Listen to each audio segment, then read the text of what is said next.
বর্ধমান বিশ্ববিদ্যালয়ের সামনে বিক্ষোভ, রাজ্যপাল গেট আউট এই স্লোগান তুলেই বিক্ষোভ দেখালো তৃণমূল কর্মচারী সমিতি এবং ছাত্র সংগঠন। আপনাদেরকে আরেকবার জানিয়ে রাখবো, বর্ধমান বিশ্ববিদ্যালয়ের সামনে এই বিক্ষোভের ঘটনা, যেখানে রাজ্যপাল গেট আউট এই স্লোগান তুলেই বিক্ষোভ দেখানো হয় এবং বিক্ষোভ দেখায় তৃণমূল কর্মচারী সমিতি এবং ছাত্র সংগঠন।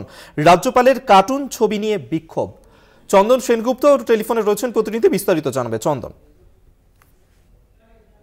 শিক্ষামন্ত্রীকে অপমান করার পাশাপাশি বিশ্ববিদ্যালয়গুলিকে স্বৈরতন্ত্র চালাচ্ছেন, এরকমই অভিযোগ তুলে আজকে তৃণমূল যে কর্মচারী সমিতি আছে বর্ধমান বিশ্ববিদ্যালয় এবং তৃণমূল ছাত্র পরিষদ যে সংগঠন আছে তাদের পক্ষ থেকে রাজ্যপাল গেট আউট এই স্লোগান তুলে বর্ধমান বিশ্ববিদ্যালয়ের সামনে বিক্ষোভ দেখায় এবং বিশ্ববিদ্যালয়ের তৃণমূল কর্মচারী সমিতি তৃণমূল ছাত্র সংগঠন এই বিক্ষোভে সামিল ছিল। রাজ্যপাল বিশ্ববিদ্যালয়গুলি ক্যাম্পাসগুলিতে একটা মিনি সন্দেশখালী এবং ক্যাম্পাসে গুন্ডারাজ বলে যে বলেছিলেন, তারই প্রতিবাদে কিন্তু এই বিক্ষোভ বেশ কয়েক ঘন্টা, প্রায় ঘন্টা দেড়েক ধরে চলে এই বিক্ষোভ এবং পরে এই বিক্ষোভ নিজেরাই তুলে নেন এবং পাশাপাশি ছাত্র পরিষদের যে নেতা রয়েছে স্বরাজ ঘোষ, তিনি জানান সুপ্রিম কোর্টের শিক্ষা ব্যবস্থা নিয়ে যে নির্দেশ রয়েছে তা রাজ্যপাল মানছেন না। তিনি বর্ধমান বিশ্ববিদ্যালয় সহ রাজ্যের বিভিন্ন বিশ্ববিদ্যালয়গুলিতে অরাজকতার সৃষ্টি করেছেন, তারই প্রতিবাদে এই বিক্ষোভ, আগামী দিনেও এই বিক্ষোভ চলবে এমনটাই তিনি জানিয়েছেন। অভিক, ধন্যবাদ তোমায়। চন্দন সেনগুপ্ত টেলিফোনে ছিলেন প্রতিনিধি।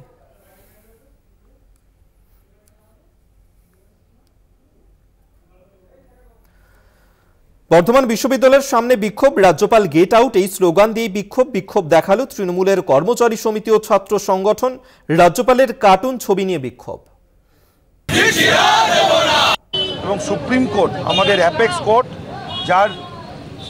যার নির্দেশ আমরা সকলেই মানতে বাধ্য, তার নির্দেশকে অমান্য করছেন রাজ্যপাল। সে অমান্য করে বর্ধমান বিশ্ববিদ্যালয়ে বিভিন্নভাবে, শুধু বর্ধমান বিশ্ববিদ্যালয়ে সারা বাংলায় প্রতিটি বিশ্ববিদ্যালয়ে একটা অরাজকতা সৃষ্টি করার চেষ্টা করছে।